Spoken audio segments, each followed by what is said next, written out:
Sa kapaligiran namin, nagkakagulo, away dito, barilan, saksakan yung lugar namin. Tapos may mga nag-suicide.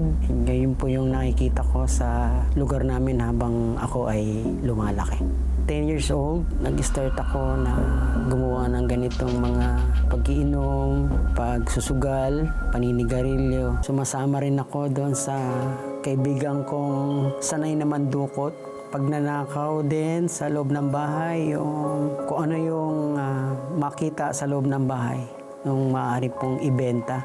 Nabalitaan ni tatay na nilatigo ko ng cord ng plancha. Halos mapatay niya po ako. Tila naliligaw na ng landas si Delphine dahil sa paulit-ulit na gulo ng kanyang buhay. Sa kagustuhan na wakasan ng mga ito, kitilin ang sariling buhay, ang naisip niyang paraan para makalaya.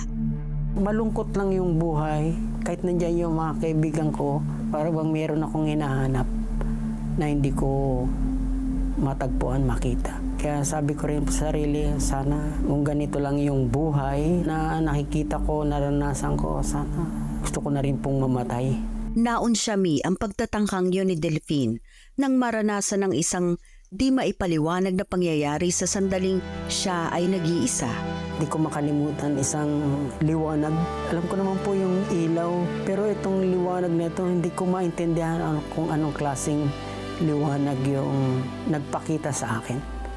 Ang liwanag na yon ang nagturo kay Delphine tungo sa direksyon na katwiran. Sinimulan niyang ibaling ang atensyon sa Bibliang ibinigay ng kanyang ate. Iginugol niya ang oras sa pagbabasa nito at natuklasan ang habang buhay na pagdurusa sa impyerno na labis na nagbigay ng takot sa kanya. Kapag nagtitake ako ng drugs, ang tingin ko sa mga tao, demonyo, na nakatingin sa akin lahat. Yung time na yon, kapag namatay pala ako, sa impyerno ako pupunta kasi alam ko makasalanan ako. At sa pagkakataon nung binasa ko yung Biblia, parang gabang kinahiligan ko ba? Nagbibigay siya ng lakas. Pero hindi ko makalimutan yung isang panadero na nag-share sa akin ng gospel. At dito mismo sa gitna ng karsada, doon ko po tinanggap si Jesus. Kalungkutan na dating nararamdaman ko noon, pero ng time na tinanggap ko ang Panginoon, sabi ko pong kumpleto po yung buhay ko.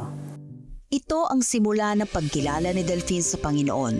Sumali siya sa mga outreach ministries at Bible study na kalaunay nag-akay sa kanya sa kinabibilangang simbahan ngayon. Dito din niya nakilala ang kanyang asawa at ina ng kanyang 3 anak.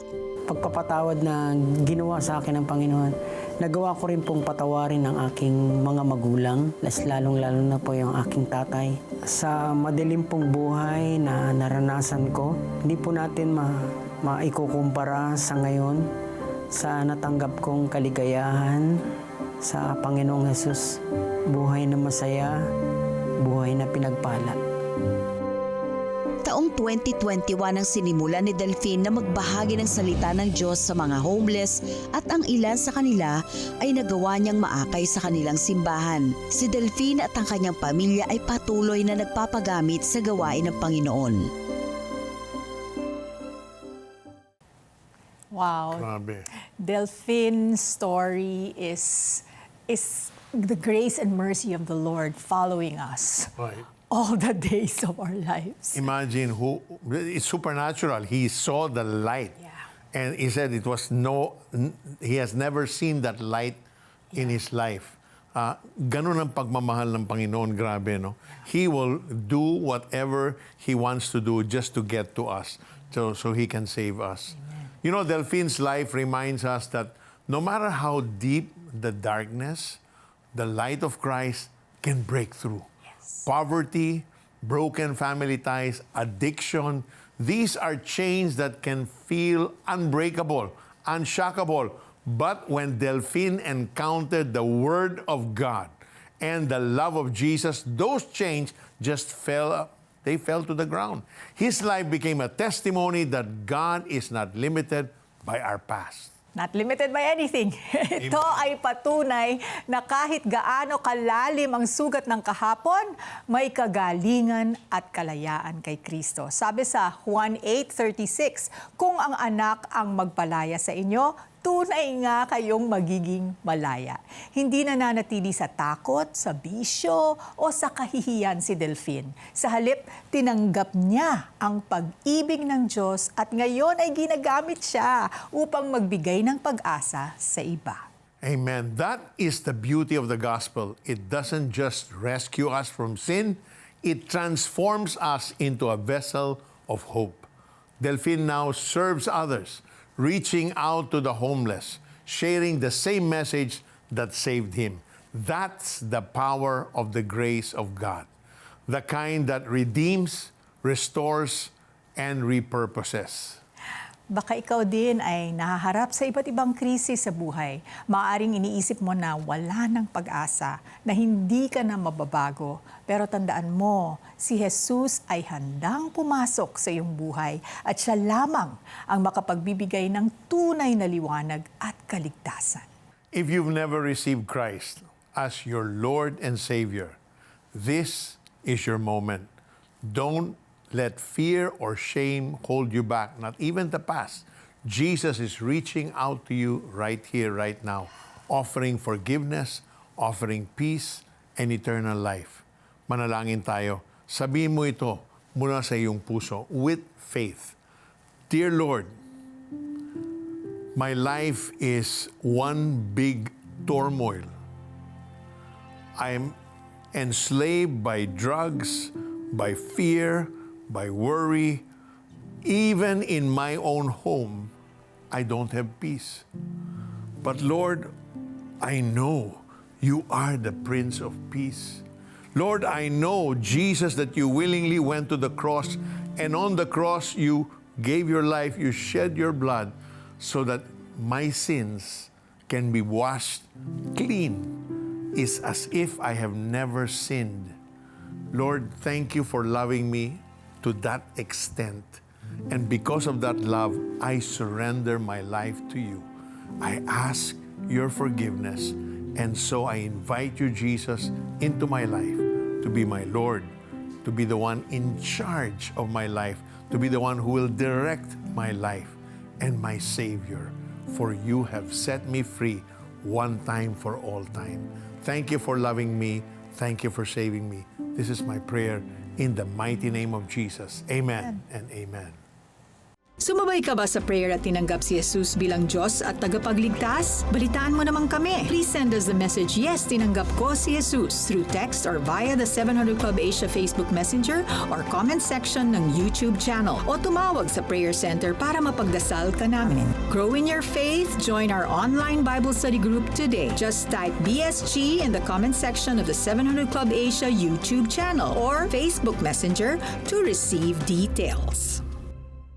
Kapag iniisip natin ang buhay ni Delphine, makikita natin na kahit siya'y naligaw sa bisyo at takot, hindi siya iniwan ng Panginoon. Kung ikaw man ay nakararanas ng ganitong pakikibaka, tandaan mo, mayroon kang kaagapay. When you feel overwhelmed and need someone to stand with you in prayer, the CBN Asia Prayer Center, they're all ready to pray with you. Call that number on your screen right now or send us a message to the 700 Club Asia Facebook Messenger. Let's trust together that God has a future filled with hope for you. Kung nais mo pang marinig ang mga kwento ng tunay na pagbabago, bisitahin mo ang The 700 Club Asia YouTube channel. Doon mo mapapanood ang mga testimonies ng mga taong binago ng Diyos. Patunay na siya ay kumikilos pa rin sa ating panahon. And for daily encouragement and guidance, explore the devotionals at cbnasia.org or download the Tanglao app. It's free, accessible, and available on Google Play, iOS, Spotify, and Apple Podcasts. A great resource to strengthen your walk of faith every single day. Stay connected with us online. Follow the 700 Club Asia on Facebook, Instagram, TikTok, X, and Spotify. Share these stories of hope so more people can encounter the power of God's love. Hold on to faith, another inspiring testimony of breakthrough, renewal, and God's love in the midst of crisis is coming up right here on the 700 Club Asia. Stay with us. We'll be right back after a few reminders. Di lahat ng preso nasa selda. Sa isang iglap, nawala siyang lahat. Diyos ang nasa cancer. Pero lahat ng bilanggo Daddy, tignan mo, pinagpipray tayo. pwedeng maging malaya. Gusto mo bang maging bahagi ng paghatid ng liwanag ng Panginoon sa mga naghahangad ng tunay na kalayaan? Sa bawat regalo mo sa CBN Asia, nakakarating ang Operation Blessing sa mga komunidad na sabik sa tulong. Patuloy mong napapanatiling on-air ang The 700 Club Asia at sinusuportahan mo ang 24/7 na paglilingkod ng ating prayer center. Isang tahanang bukas sa lahat ng nangangailangan ng panalangin at pagdamay. Bilang pasasalamat, makakatanggap ka ng streaming access ng Preso, tampok ang kwento ni Wendell Tolibas, dating bilanggo na nakatagpo ng tunay na kalayaan kay Kristo kahit nasa loob ng piitan. Plus, ang discussion guide at written in stone Jesus of Nazareth upang mas mapalalim ang iyong pagninilay. Be a CBN Asia partner today. Blessing more people through CBN Asia is fast and easy using your GCash app. Just tap the QR button to scan CBN Asia's GCash QR code. Enter the amount you want to give. Tap Next, then Pay. Send a screenshot of your receipt to CBN Asia via Facebook Messenger or email partnership@cbnasia.org so we can acknowledge your donation. To make future donations faster, save CBN Asia as a favorite biller in your GCash app. Tap the bills icon, choose Add Biller, select CBN Asia, and enter your details. Then tap Save. Be God's hand of blessing. Give today. Sa mundong walang katiyakan, may isang kasiguraduhan. Kay Lord, sure ka! Tunghayan ang mga kwento ng pag-asa simula May 11, 12 midnight live sa GMA at sa The 700 Club Asia Facebook page at YouTube channel.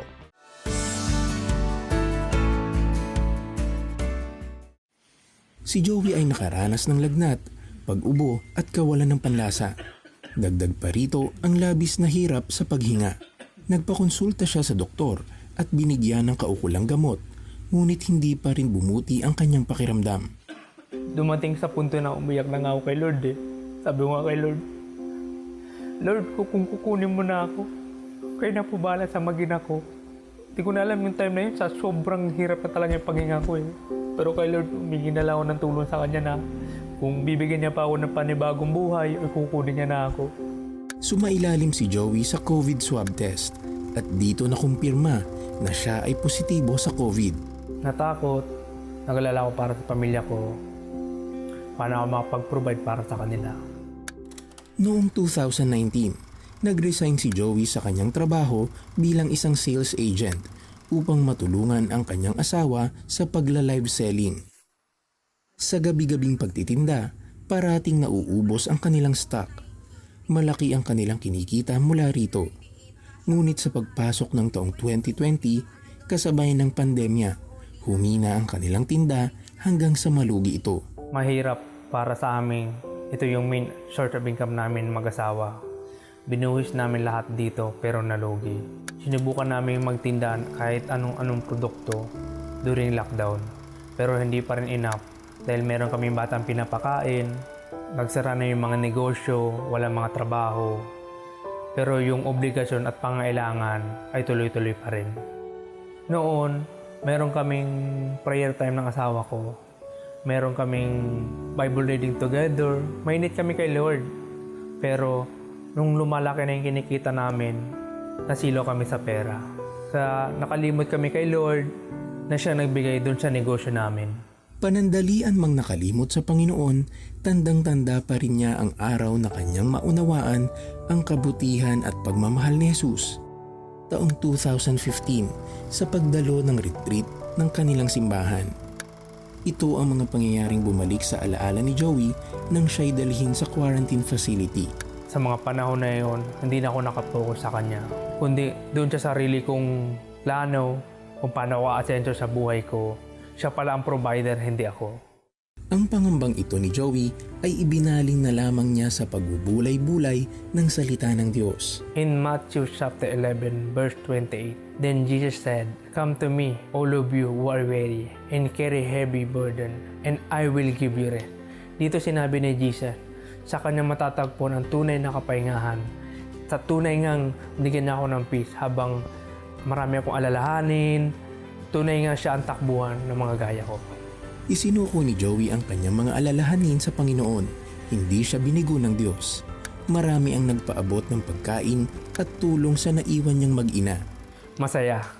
Tunay ngang ang aking Panginoon ang great provider ko. Isa pang pinagpapasalamat ko sa Kanya ay nag-negative ang aking mag-ina. Bago pa man matapos ang kanyang 14 days na isolation, nawala na ang mga sintomas ng COVID kay Joey. Habang naghihintay ng kanyang paglaya, minabuti niyang maging daluyan ng pag-asa sa mga kagaya niyang nakakaranas ng COVID sa pamamagitan ng isang video. Muli na ngayong nakabalik si Joey sa kanyang pamilya. Sa biyaya ng Panginoon, unti-unting nakakabawi ang kanilang online business, habang patuloy naman bilang real-time analyst ang kanyang misis. Laking pasasalamat ni Joey sa Panginoon sa kagalingang nakamtan at higit sa lahat sa bagong aral na kanyang natutunan. Itong COVID journey ko is a big test sa buhay ko. Kasi I have everything in my life na wala. Pero tanging na natili ay si Jesus. I still have Jesus sa buhay ko. Kapag nakakarinig tayo ng kwento tulad ng kay Joe, makikita natin na sa gitna ng takot at pangamba, ang Panginoon ay nananatiling matatag na kanlungan. Lalo ngayon na ang mundo ay muling dumaraan sa matinding kaguluhan, lalo na sa digmaan sa Middle East na nagdudulot ng pangamba sa marami nating kababayan, ang mensahe ng Diyos ay malinaw. Lumapit kayo sa akin, kayong lahat na nabibigatan, at kayo'y aking bibigyan ng kapahingahan. Joe's experience reminds us that even in isolation and uncertainty, God's presence brings peace. And just as He found strength in Scripture, we too can anchor our hearts in Christ when global conflicts stir fear and anxiety in us. The Lord is not distant, He is near to the brokenhearted and those who are weary. Maaring ikaw ay nag-aalala para sa iyong pamilya, sa kabuhayan o sa kinabukasan dahil sa mga nangyayari sa ating mundo. Tandaan mo na ang tunay na kapanatagan ay hindi nakasalalay sa kalagayan ng paligid, kundi sa presensya ni Jesus na nagbibigay ng pag-asa at kagalingan. Right now, we want to pray with you if you are sick, anxious, or burdened by fear because of the uncertainties around us. Jesus is inviting you to receive His healing touch, both for your body, for your heart, mind, soul, lahat. Felici, would you like to start praying for all those in need? Okay, let's pray. Heavenly Father, maraming salamat, Panginoon. You are the God who sees. Lord, nakikita mo ang mga pinagdadaanan ng aming mga viewers. Alam na alam mo ang mga detalye, Lord. And we know, Father, that you are worthy of our trust. Kaya mo ang hindi namin kaya, Panginoon. Kaya lumalapit kami sa inyo, Panginoon. Lord, may sakit. There is someone who has a brain tumor. The Lord is reaching out, giving His healing touch right now. Receive that in the name of Jesus. There is also someone with breast cancer. The Lord is healing you. The Lord is taking out all the cancer cells, drying it up in the name of Jesus. Receive your healing right now. There's also someone who has an ear infection sa kanang tenga. The Lord is touching that, touching it and healing you. Receive that in the name of Jesus. There's also someone who is brokenhearted. Nawawalan ka ng pag-asa dahil sa sitwasyon mo. The Lord is near to the brokenhearted. Huwag kang mawala ng pag-asa dahil hawak-hawak ng Panginoon. Our fearless God is holding your hand and He is telling you, kukumutan kita ng lakas at kapanatagan. Receive that right now in the name of Jesus. There's also someone who is beset with anxious thoughts, constantly being bombarded by those thoughts. In the name of Jesus, we come against those thoughts.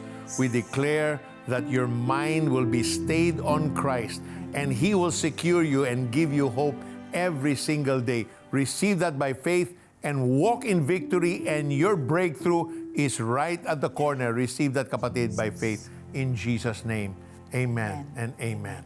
Naramdaman ko na tuloy-tuloy ang pag-recover ko. Doon ko naranasan yung kapangyarihan ng Diyos. Wala kaming pera pero naitayo namin yung farm na ito.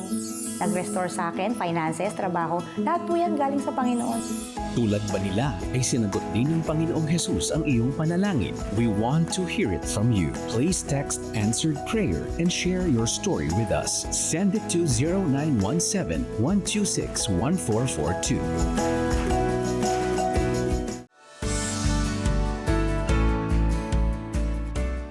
In moments of crisis, your generosity delivers medical care, inspiring stories of miracles, and a tangible experience of God's love. For your donation of 1,000 pesos or more, you'll receive audio streaming access to I Have Walked with the Living God, the powerful audiobook by CBN founder Pat Robertson. Hear how God moves in life's toughest seasons. The same hope your partnership with CBN Asia brings to people who need God most. Give today and help transform lives.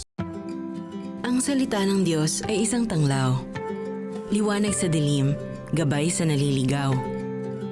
The best kong babasahin at ibabahagi mo araw-araw. Dahil ang ilaw ng mundo ay ang salita na namumuhay sa iyo. Panahon na upang maging tanglaw.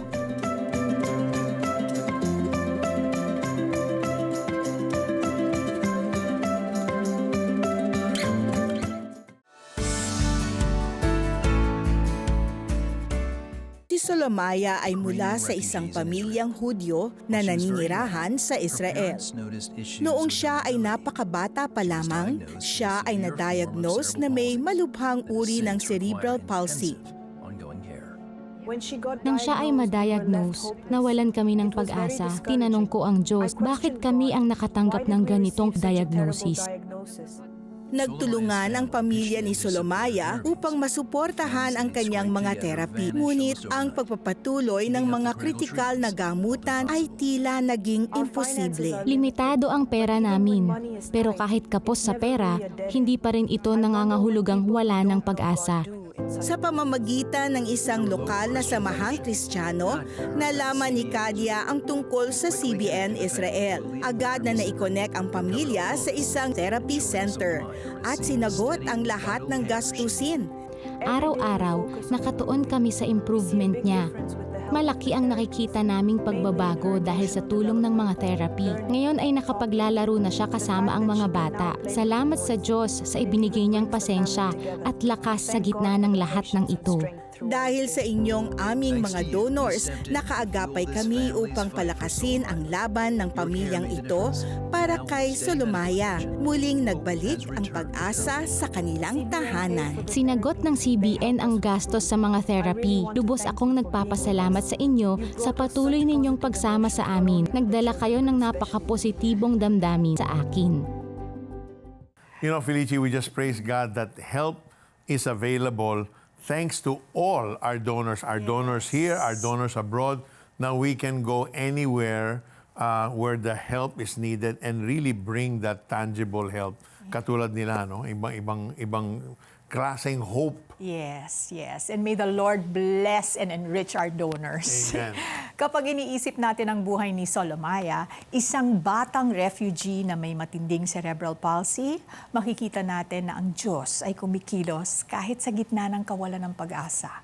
Sa kabila ng hirap ng kanyang pamilya, dumating ang tulong sa tamang oras. Isang patunay na ang tulong ng Panginoon ay laging on time. Right. Solomaia's story showed us that compassion can change lives. When resources were gone and hope seemed distant, God used Operation Blessing and our faithful supporters to lift up the burden. It's a powerful picture of how love in action can restore dignity and bring healing. Maraming pamilya ang katulad ni Solomaya na naghihintay ng tulong at naghahanap ng pag-asa. At tayo ay binibigyan ng pagkakataon ng Diyos na maging kasangkapan ng kanyang pag-ibig. This is where you can make a difference. By partnering with CBN Asia, we enable Operation Blessing to provide food, medical care, and support to children and families who are struggling. Through your generous giving, weary families feel the embrace of Christ's love in their darkest hour. Kung nais mong maging kabahagi ng misyong ito, maaari kang magbigay ng donasyon sa CBN Asia. Ang iyong tulong ay magdadala ng kaginhawaan at pag-asa sa mga taong walang kakapitan. So together, let's respond to God's command to extend hope and healing to those in need. Scan the CBN Asia QR code or visit cbnasia.com/give or call the numbers on your screen to know how you can give and be a blessing today.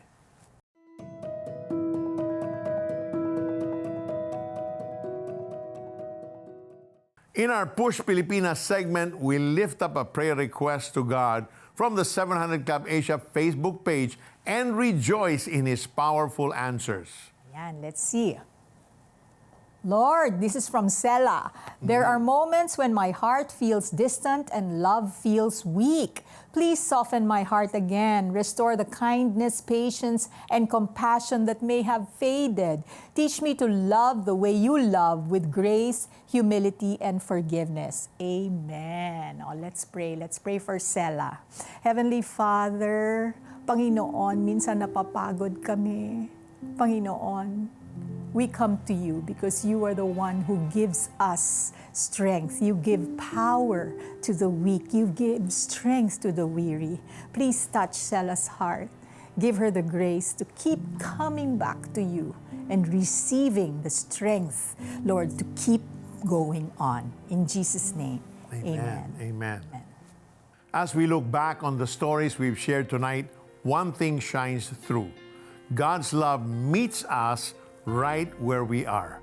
And perhaps you feel the weight of your own struggles, whether in health, finances, or relationships. Know this, the same God who carried them through is the same God who cares deeply for you.